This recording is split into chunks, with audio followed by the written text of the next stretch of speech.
Hello friends, welcome back to R V tailoring and aari embroidery. ಇವತ್ತಿನ ವಿಡಿಯೋದಲ್ಲಿ ನೋಡ್ತಾ ಇದ್ದೀರಾ, ಇಲ್ಲಿ ಒಂದೇ ವಿಡಿಯೋದಲ್ಲಿ 5 ರೀತಿ ಡಿಸೈನನ್ನು ತೋರಿಸಲಾಗಿದೆ. ಮತ್ತು ಪ್ರತಿಯೊಂದು ನಾವು ಪ್ರೊಫೆಷನಲ್ ಆಗಿ ವರ್ಕ್ ಮಾಡುವಾಗ ಎಷ್ಟೆಲ್ಲ ಉಪಯೋಗ ಅಂತ ಈ ವಿಡಿಯೋದಲ್ಲಿ ಸಂಪೂರ್ಣ ಮಾಹಿತಿಯೊಂದಿಗೆ ತಿಳಿಸಿಕೊಡಲಾಗಿದೆ. ಮಿಸ್ ಮಾಡದೆ, ಎಲ್ಲೂ ಸ್ಕಿಪ್ ಮಾಡದೆ ವಿಡಿಯೋನ ಸಂಪೂರ್ಣವಾಗಿ ನೋಡಿ ಎಲ್ಲ ಮಾಹಿತಿಗಳನ್ನು ತಿಳಿದುಕೊಳ್ಳಿ ಅಂತ ಹೇಳ್ತಾ, ಈಗ ಮಾಡಿರುವಂಥ ಈ ಎಲ್ಲ ಡಿಸೈನ್ಸನ್ನು ನಾನು ಹೇಗೆಲ್ಲ ಮಾಡಿದೆ, ಯಾವೆಲ್ಲ ಟಿಪ್ಸನ್ನು ಯೂಸ್ ಮಾಡಿ ಟೆಕ್ನಿಕ್ಕಿಂದ ಈ ವಿಡಿಯೋದಲ್ಲಿ ನಾನು ಮಾಡಿದ್ದೀನಿ ಅನ್ನೋದನ್ನು ಇವತ್ತಿನ ವಿಡಿಯೋದಲ್ಲಿ ಸಂಪೂರ್ಣವಾಗಿ ತಿಳಿದುಕೊಳ್ಳಿ. ಹಾಗಿದ್ರೆ ಈಗ ವಿಡಿಯೋನ ಶುರು ಮಾಡೋಣ ಅಲ್ಲ? ಹಾಗಿದ್ರೆ ಬನ್ನಿ ಈಗ ವಿಡಿಯೋನ ಶುರು ಮಾಡೋಣ. ಹಾಕ್ಕೊಂಡಿದ್ದೀನಿ. ಇದು ಏನಕ್ಕೆ ಅಂತಂದರೆ ಜಿಗ್ಜಾಗ್ ಸ್ಟಿಚ್ಚು ಜೊತೆಗೆ ಇನ್ನೂ ಕೆಲವು ಸ್ಟಿಚ್ಗಳನ್ನು ನಾನು ಹೇಳ್ಕೊಡ್ತಿದ್ದೀನಿ.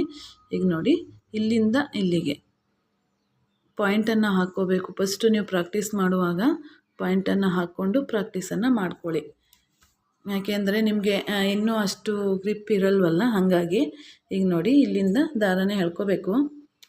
ಎಳ್ಕೊಂಡಿದ್ದಾದ ನಂತರ ಇಲ್ಲಿ ಲಾಕನ್ನು ಮಾಡ್ಕೊಳ್ಳೋಣ. ಲಾಕ್ ಮಾಡ್ಕೊಂಡಾದಮೇಲೆ ನೆಕ್ಸ್ಟ್ ಪಾಯಿಂಟ್ ಎಲ್ಲಿದೆ, ಇಲ್ಲಿಗೆ ಬಂದು ಅದನ್ನು ಇಲ್ಲಿಗೆ ಲಾಕ್ ಮಾಡ್ಕೋಬೇಕು. ಇದನ್ನು ಅಷ್ಟೇ ಇಲ್ಲಿಗೆ ಬಂದು ಇದಕ್ಕೆ ಏನಂತ ಹೇಳ್ತೀವಿ ಅಂದರೆ ಜಿಗ್ಜಾಗ್ ಸ್ಟಿಚ್. ಅದು ಹೆಸರು ಹೇಳುವಾಗೆ ಜಿಗ್ಜಾಗ್, ಈ ಕಡೆ ಒಂದು ಆ ಕಡೆ ಒಂದು ಸ್ಟಿಚ್ಚನ್ನು ಹಾಕ್ಕೊಂಡು ಹೋಗುವಂಥದ್ದು. ಇದು ಸುಮಾರು ಕಡೆ ನಮಗೆ ನೆಕ್ ಲೈನ್ಗಳಲ್ಲಿ, ಬಾರ್ಡರ್ ಲೈನ್ಗಳಲ್ಲಿ ತುಂಬಾ ಹೆಲ್ಪ್ ಆಗುತ್ತೆ ಫ್ರೆಂಡ್ಸ್. ನಿಮಗೆ ವರ್ಕ್ ಮಾಡುವಾಗ ಗೊತ್ತಾಗುತ್ತೆ ನಿಮ್ಮ ಕ್ರಿಯೇಟಿವಿಟಿ ಹೇಗಿದೆ, ಅದರ ಮೇಲೆ ನಾವು ಅದನ್ನು ಅಪ್ಲೈ ಮಾಡ್ಕೋತಾ ಹೋಗ್ಬೋದು. ಹಾಗಾಗಿ ನೋಡಿ, ಆದಷ್ಟು ನೋಡಿ ಕಲಿಯಿರಿ, ಇದನ್ನು ಪ್ರಾಕ್ಟೀಸನ್ನು ಮಾಡ್ಕೊಳ್ಳಿ. ಪಾಯಿಂಟ್ ಇಲ್ಲದೆ ಹೋದರೂ ಆಗುತ್ತೆ, ಒಂದೇ ಸಮವಾಗಿ ಬರಲಿ ಅಂತೇಳಿ ನಿಮಗೆ ಪ್ರಾಕ್ಟೀಸ್ಗೆ ಪಾಯಿಂಟನ್ನು ಹಾಕಿರುವಂಥದ್ದು. ಪಾಯಿಂಟ್ ಇಲ್ಲದೆ ಮಾಡ್ಬೋದು, ಮತ್ತು ಗೆರೆ ಇಲ್ಲದೆ ಮಾಡಬಹುದು. ಪ್ರಾಕ್ಟೀಸ್ ಆದಮೇಲೆ ಅದು ಬಂದೇ ಬರುತ್ತೆ. ಹಾಗಾಗಿ ನೀವು ಅದ್ರ ಬಗ್ಗೆ ಇದು ಮಾಡ್ಕೋಕ್ಕೆ ಹೋಗಬೇಡಿ. ಇದನ್ನು ಚೆನ್ನಾಗಿ ಪ್ರಾಕ್ಟೀಸನ್ನು ಮಾಡ್ಕೊಳ್ಳಿ. ನೋಡಿ, ಈ ರೀತಿ ಬಂತು, ಪುನಃ ಇಲ್ಲಿಗೆ ಬಂತು, ಈ ರೀತಿ. ಈಗ ನೋಡಿದ್ರಿ ಅಲ್ಲ, ಈಗ ಇದಕ್ಕೆ ಏನು ಹೇಳ್ತೀವಿ, ಜಿಗ್ಜಾಗ್ ಸ್ಟಿಚ್ಚು ಸಿಂಗಲ್ಲು. ಪುನಃ ನಾವು ಡಬಲ್ ಜಿಗ್ಜಾಗ್ ಸ್ಟಿಚ್ಚನ್ನು ಹಾಕೋಬೋದು. ಅದನ್ನು ಯಾವ ರೀತಿ ಹಾಕೋದು ಅಂತ ಈಗ ತೋರಿಸ್ಕೊಡ್ತಿದ್ದೀನಿ ನೋಡಿ. ಇದಕ್ಕೆ ಲಾಕನ್ನು ಮಾಡ್ಕೊಳ್ಳೋಣ. ಪುನಃ ಈಗ ನಾವು ಡಬಲ್ ಜಿಗ್ಜಾಗ್ ಸ್ಟಿಚ್ಚನ್ನು ಮಾಡೋದಕ್ಕೆ ಡಬಲ್ ಕಲರಲ್ಲಿ ನಾವು ಥ್ರೆಡ್ಡನ್ನು ತಗೋಬೇಕಾಗತ್ತೆ. ಹಂಗಾದಾಗ ಯಾವ ರೀತಿ ಮಾಡ್ಕೊಳ್ಳೋದು ಅನ್ನೋದನ್ನು ಈಗ ತೋರಿಸ್ತೀನಿ. ಮಾಮೂಲಿ ಸೇಮ್ ಇದೇ ದಾರದಲ್ಲಿ ಫಸ್ಟ್ ಒಂದು ಲೇಯರ್ ನಾನು ಜಿಗ್ಜಾಗ್ ಸ್ಟಿಚ್ಚನ್ನು ಹಾಕ್ತೀನಿ. ಇದಕ್ಕೆ ಯಾವುದೇ ಪಾಯಿಂಟನ್ನು ಹಾಕೋದಿಲ್ಲ, ಯಾಕೆಂದರೆ ಈಗಾಗಲೇ ನಾನು ಹಾಕ್ಕೊಟ್ಟಿದ್ದೀನಲ್ಲ, ಹಾಗಾಗಿ ಅದ್ರ ಬೇಸ್ ಮೇಲೆ ನೀವು ನೋಡ್ಕೊಳ್ಳಿ. ಈಗ ನೋಡಿ, ಕಾಣಿಸ್ತಿದೆಯಾ? ಈಗ ಇಲ್ಲಿಂದ ಇಲ್ಲಿಗೆ ನಮಗೆ ಕಣ್ಣು ಅಳತೆಲೇ ಗೊತ್ತಾಗುತ್ತೆ ಎಷ್ಟನ್ನು ಹಾಕ್ಬೋದು ಅಂತೇಳಿ. ಹಂಗಾಗಿ ನಾವು ಎಲ್ಲನೂ ಪಾಯಿಂಟ್ ಹಾಕ್ಕೊಂಡೇ ಅಭ್ಯಾಸನ ಮಾಡ್ಕೋಬಾರ್ದು, ಅದೇ ರೀತಿ ಆಗೋಗುತ್ತೆ. ಈಗ ಎಲ್ಲ ಹೇಳ್ತಾರೆ ನೋಡಿ, ಪುಸ್ತಕದ ಬದನೆಕಾಯಿ ಅಂತ. ಕೆಲವ್ರಿಗೆ ರ್ಯಾಂಕ್ ತೆಗೆದಿದ್ರು ಅವ್ರಿಗೆ ಜನರಲ್ ನಾಲೆಡ್ಜ್ ಕಡಿಮೆ ಇರುತ್ತೆ.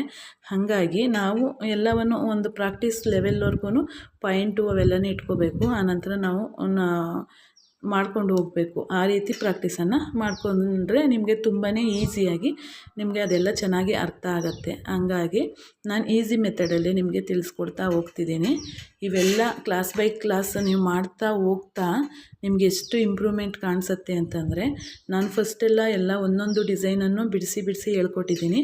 ಈಗ ಒಂದೇ ಡಿಸೈನ್ ಒಂದೇ ವಿಡಿಯೋದಲ್ಲಿ 2, 3, 4, 5, 6 ಡಿಸೈನ್ಸನ್ನು ಹೇಳ್ಕೊಡ್ತಿದ್ದೀನಿ. ನನಗೆ ಎಷ್ಟು ಟೈಮಿಂಗ್ಸ್ ಎಷ್ಟು ಲೆಂತಿ ಅನಿಸುತ್ತೋ, ವಿಡಿಯೋ ಲೆಂತಿ ಆದರೂ ಪರವಾಗಿಲ್ಲ.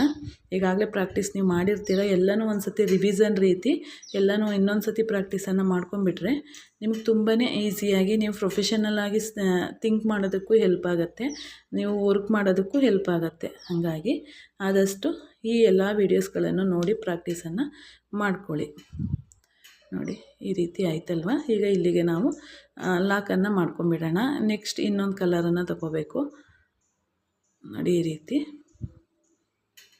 ಈಗ ಈ ಎರಡೂ ದಾರನೂ ಇದರೊಳಗಡೆಯಿಂದ ತಗೊಂಡ್ವಿ ಅಲ್ವಾ, ತಗೊಂಡಿದ್ದಂತನ್ನು ಈ ಒಳಗಡೆಯಿಂದ ಇರುವಂಥ ಈ ದಾರವನ್ನು ಎಳ್ಕೊಂಡು ಲಾಕನ್ನು ಮಾಡ್ಕೋಬೇಕು.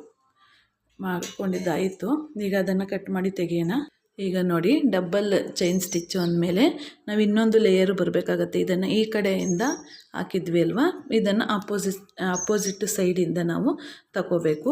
ಟುಲಿಪ್ ಅನ್ನೋ ಅಂಥ ಸೂಜಿ ಏನಿದೆ ನೀಡಲು ನಮ್ಮ ಸೈಡ್ಗೆ ಇರಬೇಕು. ಈಗ ಇದನ್ನು ಅಪೋಸಿಟ್ ಸೈಡು ಜಿಗ್ಜಾಗನ್ನು ಮಾಡ್ಕೊಂಡು ಹೋಗೋದು. ನೋಡಿ ಅಪೋಸಿಟ್ ಸೈಡು ಈ ರೀತಿ ಮಾಡ್ಕೊಂಡು ಹೋಗುವಂಥದ್ದು. ನೋಡಿ ಈ ರೀತಿ ಬರುತ್ತೆ. ಪುನಃ ಇಲ್ಲಿಗೆ ಇವೆಲ್ಲ ನಿಮಗೆ ನೆಕ್ ಲೈನ್ಗಳಲ್ಲಿ, ಬಾರ್ಡರ್ ಲೈನ್ಗಳಲ್ಲಿ ಎಲ್ಲ ತುಂಬಾ ಬರುತ್ತೆ. ಇನ್ನೂ ಕೆಲವು ಕಡೆಗಳಲ್ಲೆಲ್ಲ ಅಪ್ಲೈಯನ್ನು ಮಾಡ್ಕೋಬೋದು.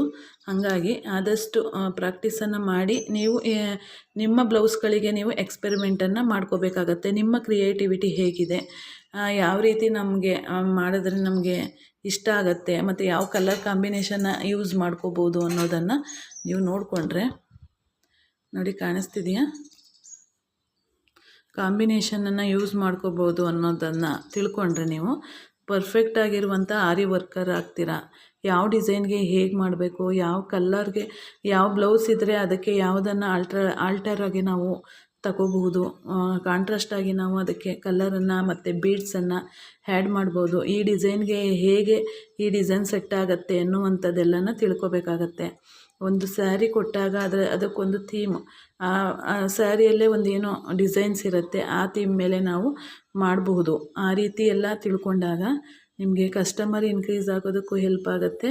ನಿಮ್ಮ ಕೆಲಸ ಕಂಪ್ಲೀಟಾಗಿ ಫಿನಿಶಿಂಗು ನೀಟಾಗಿ ಬರುತ್ತೆ. ಈಗ ನೋಡಿ ಇದಿಷ್ಟು ಆದ ನಂತರ ಇದು ಮುಗೀತು. ಡಬಲ್ ಜಿಗ್ಜಾಗ್ ಸ್ಟಿಚ್ ಅಂತ ಕರಿತೀವಿ ಇದಕ್ಕೆ. ನೋಡಿ 2 ಕಲರ್ ದಾರ ಹಾಕಿದಾಗ ಎಷ್ಟು ಲುಕ್ ವೈಸ್ ಎಷ್ಟು ಚೆನ್ನಾಗಿ ಕಾಣಿಸ್ತಿದೆ ಅನ್ನುವಂಥದ್ದನ್ನು ನೀವು ನೋಡ್ಬೋದು. ನೋಡಿ ಈ ರೀತಿ ಎಳ್ಕೊಂಡು ಅದೇ ಒಳಗಡೆಯಿಂದ ದಾರಾನ ನೀರಲ್ಲಿ ಹಾಕಿ ದಾರಾನ ತಂದು ಆ 2 ಎಳೆಯಿಂದ ಈ 2 ಎಳೆಯನ್ನು ನೋಡಿ ಈ ರೀತಿ ಎಳ್ಕೋಬೇಕು. ಎಳ್ಕೊಂಡಾಗ ಅದು ಲಾಕ್ ಆಯ್ತಲ್ವ. ಈಗ ಅದನ್ನು ಕಟ್ ಮಾಡಿ ತೆಗಿಯೋಣ. ಈಗ ನೆಕ್ಸ್ಟು ಇವು 2 ಕಲಿತಾದ ನಂತರ ನೀವು ಜಿಗ್ಜಾಗ್ ಸ್ಟಿಚ್ಚಲ್ಲಿ ಹೇಗೆ ಇದು ಮಾಡ್ಬೋದು. ಈಗ ನೀವು ನೋಡ್ತಾ ಇರುವಂಥದ್ದು ಡಿಸೈನನ್ನು ಏನು ಈಗ ಇವೆರಡು ಡಿಸೈನ್ ಕಲ್ತ್ರಿ ಅಂದಮೇಲೆ ನಾವು ಮುಂದುವರೆದಾಗ ಈಗ ನಾವು ಮಾಡ್ತಾ ಇರುವಂಥ ಡಿಸೈನೆಲ್ಲ ಯಾವೆಲ್ಲ ಡಿಸೈನರ್ಗೆ ನಾವು ಬಳಸ್ಕೊಳ್ತೀವಿ ಅನ್ನೋದನ್ನು ನಾನು ಹೇಳ್ತಾ ಹೋಗ್ತೀನಿ. ಮಿಸ್ ಮಾಡ್ಕೋಬೇಡಿ. ಯಾಕೆ ಅಂದರೆ ನೀವು ಇಷ್ಟೇ ಅಂತ ನಾವು ಸ್ಕಿಪ್ ಮಾಡ್ಕೋಕೆ ಹೋಗಬಾರ್ದು. ಈಗ ನೋಡಿ ಇದನ್ನು ಎಲ್ಲಿಗೆ ಬಳಸಬಹುದು, ಎಷ್ಟು ಇಂಪಾರ್ಟೆಂಟ್ ಈ ಡಿಸೈನ್ ಅನ್ನೋದನ್ನು ಈ ವಿಡಿಯೋ ಮಾಡ್ತಾ ನಾನು ಹೇಳ್ತಾ ಹೋಗ್ತೀನಿ. ಈಗ ನಾನು ಏನು ಚೈನ್ ಹಾಕ್ತಾಯಿದ್ದೀನಿ ನೀವು ನೋಡ್ತಾ ಇರ್ಬೋದು. ನೀವು ಜಿಗ್ಜಾಗ್ ಸ್ಟಿಚ್ ಅಂದ್ಬಿಟ್ಟು ಚೈನ್ ಯಾಕೆ ಹಾಕ್ತಿದ್ದೀರಾ ಅಂತಲೂ ನೀವು ಕೇಳಬಹುದು. ಅದಕ್ಕೆ ನಾನು ಉತ್ತರ ಕೊಡ್ತೀನಿ. ಈಗ ಚೈನನ್ನು ಹಾಕ್ಕೊಂಬಿಡೋಣ. ಫಸ್ಟು ಚೈನ್ ಸ್ಟಿಚ್ ನೋಡಿ, ಪ್ರೊಫೆಷನಲ್ ಆಗಿ ಮಾಡುವಾಗ ಚೈನನ್ನು ಇಷ್ಟೇ ಅಳತೆಯಲ್ಲಿ ಹಾಕ್ಕೋಬೇಕು. ಒಂದು ದೊಡ್ಡದು ಒಂದು ಚಿಕ್ಕದು ಮಾಡಬಾರ್ದು, ಅಥವಾ ದೊಡ್ಡದೇ ಮಾಡ್ಕೊಂಡು ಹೋಗಬಾರ್ದು. ಚೆನ್ನಾಗಿ ಕಾಣಿಸೋದಿಲ್ಲ. ಅದು ಕಾಣಿಸ್ತಿದೆಯಾ ಈಗ ನೋಡಿ ಈ ರೀತಿ ಬರುತ್ತೆ.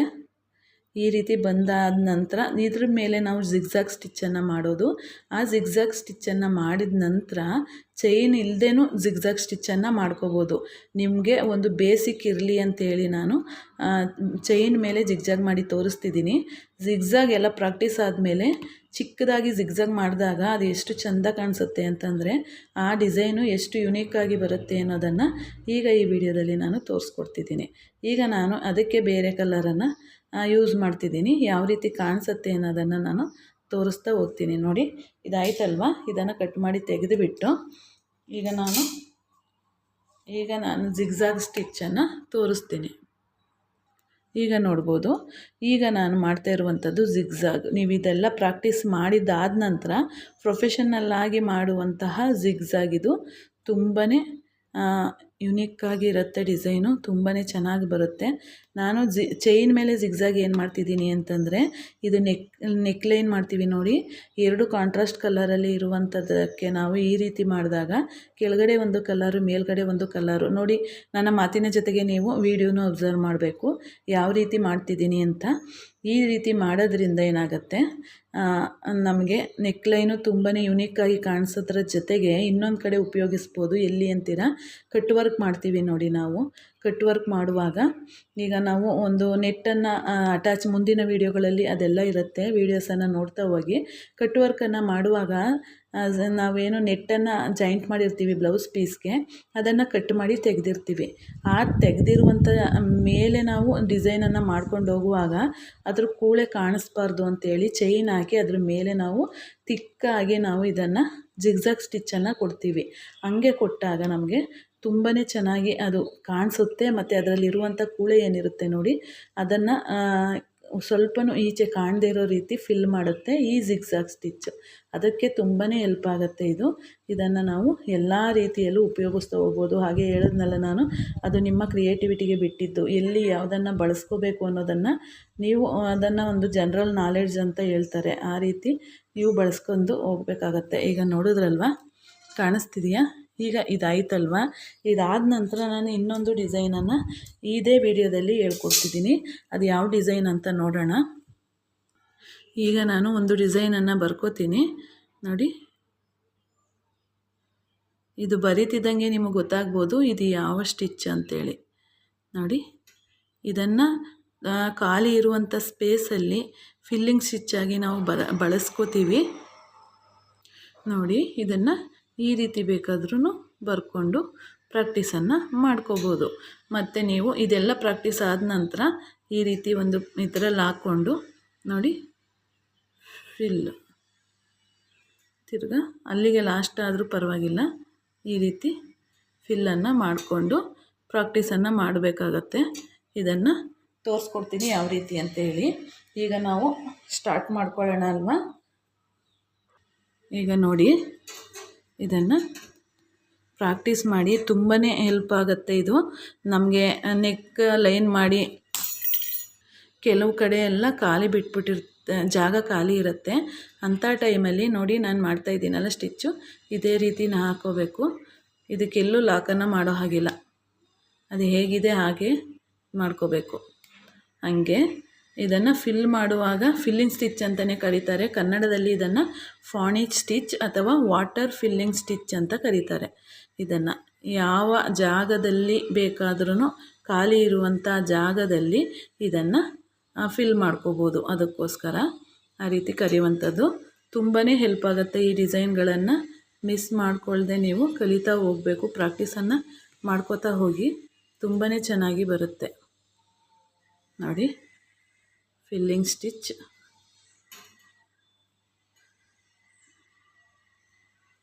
ಇದು ಈ ರೀತಿಯೇ ಬರ್ತಾ ಹೋಗುತ್ತೆ. ಇದನ್ನು ಒಂದು ಕಲರ್ ಕಾಂಬಿನೇಷನನ್ನು ಬಳಸ್ಕೊಂಡು ಫಿಲ್ಲಿಂಗ್ ಮಾಡುವಾಗ ಜಾಗದಲ್ಲಿ ಯಾವ ಜಾಗ ಖಾಲಿ ಇದೆ ನೋಡಿಕೊಂಡು ಮಾಡೋದ್ರಿಂದ ನಿಮಗೆ ತುಂಬಾ ಹೆಲ್ಪ್ ಆಗುವಂತಹ ಡಿಸೈನ್ ಇದು. ತುಂಬ ಕಡೆ ಜಾಸ್ತಿ ಪಾಣಿ ಸ್ಟಿಚ್ಚನ್ನೇ ಬಳಸ್ತೀವಿ ನಾವು ಇದಕ್ಕೆ ವರ್ಕ್ ಮಾಡುವಾಗ. ಅದಕ್ಕೋಸ್ಕರ ಯಾವುದೇ ಜಾಗ ಫಿಲ್ಲಿಂಗ್ ಇದೆ, ಈಗ ನಾವು ಒಂದು ಪೀಕಾಕ್ ಡಿಸೈನ್ ಮಾಡ್ಬೋದು ಅಂದರೂ ಅದಕ್ಕೂ ನಾವು ಫಿಲ್ ಮಾಡೋದಕ್ಕೆ ಎಕ್ಸ್ಟ್ರಾ ಜಾಗಕ್ಕೆ ಈ ಪಾಣಿ ಸ್ಟಿಚ್ಚನ್ನು ಬಳಸ್ಕೋಬೋದು. ಒಂದು ಮ್ಯಾಂಗೋ ಮೋಟಿಫ್ ಮಾಡಬೇಕು ಅಂದ್ರೂ ಕೂಡ ಬಳಸ್ಕೋಬೋದು. ಯಾವುದಕ್ಕಾದರೂ ಬಳಸ್ಕೋಬೋದು. ಅದೇ ಹೇಳಿದ್ನಲ್ಲ, ನಿಮ್ಮ ಕ್ರಿಯೇಟಿವಿಟಿಗೆ ಬಿಟ್ಟಿದ್ದದು. ಹಾಗಾಗಿ ಯಾವುದೇ ಡಿಸೈನ್ ಬೇಕಾದ್ರೂ ನಾವು ಮಾಡ್ಕೊಳ್ಳೋದಕ್ಕೆ ಹೆಲ್ಪ್ ಆಗುತ್ತೆ ಇದು. ಹಾಗಾಗಿ ಆದಷ್ಟು ಈ ಡಿಸೈನ್ಗಳನ್ನೆಲ್ಲ ನೀವು ಮನೆಯಲ್ಲಿ ಪ್ರಾಕ್ಟೀಸನ್ನು ಮಾಡಿಕೊಂಡಾಗ ನಿಮಗೆ ತುಂಬಾ ಚೆನ್ನಾಗಿ ಇದ್ರ ಬಗ್ಗೆ ತಿಳ್ಕೊಂಡಂಗೆ ಆಗುತ್ತೆ. ತಿಳ್ಕೊಂಡಾಗ ನಿಮಗೆ ಎಲ್ಲ ವಿಷಯನೂ ಅಷ್ಟೇ. ಕಾಣಿಸ್ತಿದೆಯಾ ನೋಡಿ, ಎಲ್ಲ ವಿಷಯನೂ ಅಷ್ಟೇ. ತಿಳ್ಕೊಳ್ಳೋವರೆಗೂ ಅದು ಏನೋ ಯಪ್ಪ ಏನು ಮಾಡೋದು ಅನ್ನೋ ರೀತಿ ಅದು ಇರುತ್ತೆ. ತಿಳ್ಕೊಂಡಿದ್ದಾದ ನಂತರ ಅದು ಎಷ್ಟು ಈಸಿಯಾಗಿ ಬಿಡುತ್ತೆ ಅಂದರೆ ತುಂಬಾ ಈಸಿಯಾಗಿಬಿಡುತ್ತೆ. ಹಾಗಾಗಿ ಈ ಎಲ್ಲ ಕ್ಲಾಸ್ಗಳು ಫ್ರೀಯಾಗಿ ಸಿಗ್ತಾ ಇರೋದ್ರಿಂದ ಇದನ್ನು ನೀಟಾಗಿ ಬಳಸ್ಕೊಳ್ಳಿ ಅಂತ ಹೇಳೋದಕ್ಕೆ ಇಷ್ಟಪಡ್ತೀನಿ. ಎಲ್ಲ ವೀಡಿಯೋಸ್ ಇನ್ಮೇಲೆ ಇದೇ ರೀತಿ, ಯಾಕೆ ಅಂದರೆ ನಾನು ಆಗಲೇ ಎಲ್ಲ ಒಂದೊಂದೂ ಬಿಡಿಯಾಗಿ ನಿಮಗೆ ತೋರಿಸ್ಕೊಟ್ಟಿರೋದ್ರಿಂದ ಈಗ ಯಾವುದೇ ಒಂದೊಂದನೇ ತೋರಿಸ್ಕೊಡುವಂಥದ್ದಿಲ್ಲ. ಒಂದೇ ವಿಡಿಯೋದಲ್ಲಿ 4-5 ಡಿಸೈನು, ಕೊನೆಗೆ 10 ಡಿಸೈನ್ವರೆಗೂ ಇರ್ತಾ ಹೋಗುತ್ತೆ. ಹಾಗಾಗಿ ಪ್ರಾಕ್ಟೀಸನ್ನು ಸ್ವಲ್ಪ ಫಾಸ್ಟಾಗಿ ಮಾಡ್ಕೊಳ್ಳಿ ನೋಡಿ. ಈ ರೀತಿ ಬರುತ್ತೆ. ಈ ರೀತಿ ಎಲ್ಲ ಪ್ರಾಕ್ಟೀಸ್ ಆದ ನಂತರ ನಿಮಗೆ ನಾನು ಬಾಕ್ಸಲ್ಲಿ ತೋರಿಸಿದ್ದೀನಲ್ಲ, ಆ ರೀತಿಯೂ ನೀವು ಒಂದು ಮ್ಯಾಂಗೋ ರೀತಿ ಆದರೂ ಬರ್ಕೊಂಡು ಪ್ರಾಕ್ಟೀಸನ್ನು ಮಾಡ್ಕೋಬೋದು. ಅಥವಾ ಮ್ಯಾಂಗೋ ಬದಲು ಬಾಕ್ಸ್ ಟೈಪು ಒಂದು ಲೀಫ್ ಡಿಸೈನ್ ಮಾಡ್ಕೋಬೋದು. ಒಂದು ಲೀಫ್ ಡಿಸೈನ್ ಮಾಡ್ಕೊಂಡ್ರೆ ನಿಮಗೆ ಆ ಡಿಸೈನನ್ನು ಪ್ರಾಕ್ಟೀಸ್ ಮಾಡೋದಕ್ಕಾಗತ್ತೆ. ಹಾಗಾಗಿ ಅದನ್ನು ನೀಟಾಗಿ ಪ್ರಾಕ್ಟೀಸನ್ನು ಮಾಡ್ಕೊಳ್ಳಿ.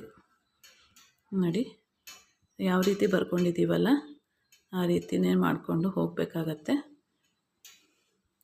ಈಗ ನೋಡಿ ಈ ವಿಡಿಯೋಸ್ ಎಲ್ಲ ನೋಡಿ ನಿಮ್ಮ ಅಭಿಪ್ರಾಯಗಳನ್ನು ಕಮೆಂಟ್ ಬಾಕ್ಸಲ್ಲಿ ತಿಳಿಸಿ. ಇನ್ನೆಲ್ಲ ಯಾವ ರೀತಿ ಯಾವೆಲ್ಲ ಡಿಸೈನ್ಸನ್ನು ಈಗ ಒಂದು 7-8 ಡಿಸೈನ್ಸಲ್ಲಿ ನಾವು ತೋರಿಸ್ಕೊಡ್ಬೇಕಾದ್ರೆ ನಿಮ್ಗೆ ಯಾವೆಲ್ಲ ಡಿಸೈನ್ಸ್ ಬೇಕು ಅನ್ನೋದನ್ನು ಕಮೆಂಟಲ್ಲಿ ತಿಳಿಸಿದ್ರೆ ಆದಷ್ಟು ಅದನ್ನು ತೋರಿಸೋದಕ್ಕೆ ನಾನು ಪ್ರಯತ್ನನ ಪಡ್ತೀನಿ.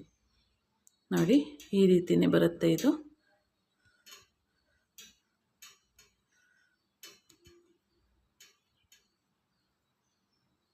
ಈ ರೀತಿ ಬಂದದನ್ನು ನಾವು ಇದಕ್ಕೆ ಲಾಕನ್ನು ಮಾಡ್ಕೊಳ್ಳೋದು. ಕಾಣಿಸ್ತಿದೆಯಲ್ವ? ಇದನ್ನು ಲಾಕನ್ನು ಮಾಡಿಕೊಂಡ್ರೆ ಆಯಿತು. ಇದು ನಮಗೆ ಪಾಣಿ ಸ್ಟಿಚ್ ರೆಡಿ ಆಯಿತು. ನೋಡಿ ಪಾಣಿ ಸ್ಟಿಚ್ಚಲ್ಲೇ ನಾನು ಈ ರೀತಿಯಲ್ಲೂ ಮಾಡ್ಬೋದು, ಅದನ್ನು ನಾನು ತೋರಿಸಿಕೊಡ್ತೀನಿ. ನೋಡಿ ಪ್ರಾಕ್ಟೀಸನ್ನು ಮಾಡ್ಕೊಳ್ಳಿ. ಅದಾದ ನಂತರ ಈ ರೀತಿ ಪ್ರಾಕ್ಟೀಸ್ ಮಾಡ್ಕೋಬೇಕಾಗತ್ತೆ. ಇದೇನಿಲ್ಲ, ಸುಮ್ಮನೆ ಚೈನ್ ಸ್ಟಿಚ್ಚನ್ನು ಹಾಕ್ಕೊಂಡು ಹೋಗೋದು, ಆದರೆ ಪ್ರಾಕ್ಟೀಸ್ ಬೇಕಾಗತ್ತೆ. ನೋಡಿ ಪ್ರಾಕ್ಟೀಸ್ ಮಾಡಿದ್ರೆ ನಿಮ್ಗೆ ತುಂಬಾ ಚೆನ್ನಾಗಿ ಡಿಸೈನ್ಸ್ಗಳೆಲ್ಲ ತುಂಬ ಚೆನ್ನಾಗಿ ಬರೋದಕ್ಕೆ ನಿಮಗೆ ಇಂಪ್ರೂವ್ ಆಗುತ್ತೆ. ಏನೇ ಡಿಸೈನನ್ನು ಮಾಡಬೇಕಾದ್ರೂ ಪ್ರಾಕ್ಟೀಸ್ ಮಾಡ್ತಾ ಅದು ಇನ್ನೂ ಬೆಟರ್ ಆಗ್ತಾ ಹೋಗುತ್ತೆ. ಹಾಗಾಗಿ ಪ್ರಾಕ್ಟೀಸನ್ನು ಬಿಡಬೇಡಿ. ದಿನ ಒಂದು ಅರ್ಧ ಮುಕ್ಕಾಲು ಗಂಟೆನಾದ್ರೂ ಅದಕ್ಕೆ ಆರಿ ವರ್ಕ್ಗೆ ಅಂತಲೇ ನೀವು ಮೀಸಲಿಡಬೇಕಾಗತ್ತೆ. ಪ್ರತಿದಿನ ಮಾಡಿ. ವಾರಕ್ಕೆ ಒಂದು ದಿವಸ, 2 ತಿಂಗಳಿಗೆ ಒಂದು ದಿವಸ ಮಾಡಿದ್ರೆ ಪ್ರಯೋಜನ ಇಲ್ಲ. ವಾರಕ್ಕೆ ಮಾಡೋ ಬದಲು ಪ್ರತಿದಿನ ಅದನ್ನು ಒಂದು ನಿಮ್ಮ ದಿನನಿತ್ಯದ ಕೆಲಸ ಏನು ಮಾಡ್ತಿರಲ್ಲ ಅದೇ ರೀತಿಯೇ ಅದನ್ನು ಒಂದು ಟೈಮಿಂಗ್ಸನ್ನು ಇಟ್ಕೊಂಡು ಅದನ್ನು ಮಾಡ್ತಾ ಹೋಗಿ. ಆಗ ನಿಮಗೆ ತುಂಬಾ ಚೆನ್ನಾಗಿ ಎಲ್ಲ ಪ್ರಾಕ್ಟೀಸು ನಿಮಗೆ ಬೆಟರ್ ಆಗ್ತಾ ಹೋಗುತ್ತೆ. ಹಾಗಾಗಿ ಆದಷ್ಟು ವಿಡಿಯೋನ ನೋಡಿ ಪ್ರಾಕ್ಟೀಸನ್ನು ಮಾಡ್ಕೊಳ್ಳಿ. ನೋಡಿ ಆಲ್ಮೋಸ್ಟ್ ಇದು ಮುಗಿತಾ ಬಂದಿದೆ. ಈಗ ನೋಡಿ ಒಂದೇ ವಿಡಿಯೋದಲ್ಲಿ 5 ರೀತಿಯ ಡಿಸೈನ್ಸನ್ನು ನಾನು ಈ ವಿಡಿಯೋದಲ್ಲಿ ಹೇಳ್ಕೊಟ್ಟಿದ್ದೀನಿ. ಆದಷ್ಟು ವಿಡಿಯೋನ ಕೊನೆವರೆಗೂ ನೋಡಿ, ನಿಮಗೆ ತುಂಬ ಹೆಲ್ಪ್ ಆಗುತ್ತೆ. ಯಾವುದೇ ವೀಡಿಯೋಸ್ ಆದ್ರೂ ಅಷ್ಟೇ ಕೊನೆವರೆಗೂ ನೋಡಬೇಕು. ನೀವು ನೋಡಿದಾಗ ಅಷ್ಟೇ ನಿಮಗೆ ಅದು ಏನಿದೆ ಅದರಲ್ಲಿ ಏನೆಲ್ಲ ಟೆಕ್ನಿಕ್ ಇದೆ, ಏನೆಲ್ಲ ಟಿಪ್ಸ್ ಹೇಳಿದ್ದಾರೆ ಅನ್ನೋದು ನಿಮ್ಗೆ ಅರ್ಥ ಆಗುತ್ತೆ. ಈ ಎಲ್ಲ ಡಿಸೈನ್ಸನ್ನು ಮಾಡೋದ್ರಿಂದ ಕಡಿಮೆ ಅಂದ್ರೂ ಒಂದು ದಿನಕ್ಕೆ ಒಂದು 3,000 ರೂಪಾಯಿನಾದರೂ ನೀವು ಸಂಪಾದನೆಯನ್ನು ಮಾಡಬಹುದು. ಅಲ್ಲಿಗೆ 3,000 ಅಂದರೆ ತಿಂಗಳಿಗೆ ಎಷ್ಟಾಯಿತು ನೀವೇ ಲೆಕ್ಕ ಹಾಕ್ಕೊಳ್ಳಿ. ಒಂದು ಡಿಸೈನು, ಒಂದು ಸಿಂಪಲ್ ಡಿಸೈನನ್ನು ಒಂದು ದಿವಸಕ್ಕೆ ಮುಗಿಸ್ಬೋದು. ಒಂದು ಬ್ರೈಡಲ್ ಅಂದರೆ ಒಂದು 3 ದಿನ 4 ದಿನ ತಗೋತೀವಿ. ಆದರೆ ಅದಕ್ಕೆ ಆದಂತಹ ದುಡ್ಡು ಅದಕ್ಕೆ ಇರುತ್ತೆ. ಹಾಗಾಗಿ ನೋಡಿ ಈಗ ಇದನ್ನು ತೆಗಿಯೋಣ. ಇದೆಷ್ಟು ಪ್ರಾಕ್ಟೀಸ್ ಆದ ನಂತರ ನೀವು ಈ ರೀತಿ ಬಾಕ್ಸನ್ನು ಹಾಕ್ಕೊಂಡು ಪ್ರಾಕ್ಟೀಸನ್ನು ಮಾಡ್ಕೋಬೇಕಾಗತ್ತೆ. ಹಾಗಾಗಿ ಈಗ ನೋಡಿದ್ರಲ್ಲ, ಜಿಗ್ಜಾಗ್ ಸ್ಟಿಚ್ಚಲ್ಲಿ ಫಸ್ಟು ಬೇಸಿಕ್ ಜಿಗ್ಜಾಗ್ ಸ್ಟಿಚ್ಚನ್ನು ನೋಡಿದ್ರಿ, ಆನಂತರ ಡಬಲ್ ಲೇಯರಲ್ಲಿ ಜಿಗ್ಜಾಗ್ ಸ್ಟಿಚ್ಚನ್ನು ನೋಡಿದ್ರಿ, ಮತ್ತು ಪ್ರೊಫೆಷನಲ್ಲಾಗಿ ಮಾಡುವಂತಹ ಚೈನ್ ವಿತ್ ಜಿಗ್ಜಾಗ್ ಸ್ಟಿಚ್ಚನ್ನು ನೋಡಿದ್ರಿ. ಜೊತೆಗೆ ಪಾಣಿ ಸ್ಟಿಚ್ಚನ್ನು ಪ್ರಾಕ್ಟೀಸನ್ನು ಮಾಡಿದಿರಿ. ಇದಿಷ್ಟನ್ನು ಪ್ರಾಕ್ಟೀಸ್ ಮಾಡ್ಕೊಳ್ಳಿ. ಒಂದೇ ವಿಡಿಯೋದಲ್ಲಿ 5 ಡಿಸೈನ್. ನೀವು ಈ ಡಿಸೈನ್ ಎಲ್ಲ ಸರ್ಚ್ ಮಾಡಬೇಕಂದ್ರೆ ಎಷ್ಟು ಇದಾಗತ್ತೆ, ಒಂದೇ ವಿಡಿಯೋದಲ್ಲಿ ಸಿಗತ್ತೆ. ಆದಷ್ಟು ವಿಡಿಯೋನ ಕೊನೆವರೆಗೂ ನೋಡಿ, ಪ್ರತಿಯೊಂದನ್ನು ನೋಡಬೇಕಾಗತ್ತೆ ನೀವು ಅಂತ ಹೇಳ್ತಾ ಇಲ್ಲಿಗೆ ಈ ವಿಡಿಯೋನ ಮುಗಿಸೋಣ. ಮುಂದಿನ ಎಲ್ಲ ಇನ್ನೂ ವೀಡಿಯೋಸ್ಗಳಿಗಾಗಿ ನಮ್ಮ ಚಾನಲನ್ನು ಸಬ್ಸ್ಕ್ರೈಬ್ ಮಾಡ್ಕೊಳ್ಳಿ. ಪ್ರತಿದಿನ ಇದೇ ರೀತಿ ವೀಡಿಯೋಸ್ ಬರುತ್ತೆ. ಮಿಸ್ ಮಾಡ್ಕೊಳ್ದೆ ಎಲ್ಲ ವೀಡಿಯೋಸನ್ನು ನೋಡಿ ಎಷ್ಟು ನೀಟಾಗಿದೆ ಅಂತ ನೀವೇ ಕಮೆಂಟಲ್ಲಿ ತಿಳಿಸ್ಬೇಕು ಹೇಗಿದೆ ಅಂತೇಳಿ. ಇದೆಲ್ಲ ಪ್ರಾಕ್ಟೀಸ್ ಆದಮೇಲೆ ಈ ರೀತಿ ನೀವು ಇದನ್ನು ಮಾಡ್ಕೋಬಹುದು. ನೋಡಿ zigzag, double zigzag, professional zigzag ಮತ್ತು ಪಾಣಿ ಸ್ಟಿಚ್. ಅದಾದ ನಂತರ ಈ ರೀತಿ ಪ್ರಾಕ್ಟೀಸ್ ಮಾಡ್ಕೊಳ್ಳಿ. ಇದಾದ ನಂತರ ಇಲ್ಲಿ ಬಾಕ್ಸ್ ಯಾವುದೋ ಒಂದು ಶೇಪನ್ನು ಬರ್ಕೊಂಡು ಪ್ರಾಕ್ಟೀಸನ್ನು ಮಾಡ್ಕೊಳ್ಳಿ. ಇಲ್ಲ ಇದನ್ನು ತೋರಿಸ್ತಿದ್ದೆ, ವಿಡಿಯೋ ತುಂಬಾ ಲೆಂತಿ ಆಗೋಗುತ್ತೆ ಅಂತ ಹೇಳಿ ಇಲ್ಲಿಗೆ ಈ ವಿಡಿಯೋನ ಮುಗಿಸ್ತಿದ್ದೀನಿ. ಧನ್ಯವಾದಗಳು friends. Thank you for watching. Thank you.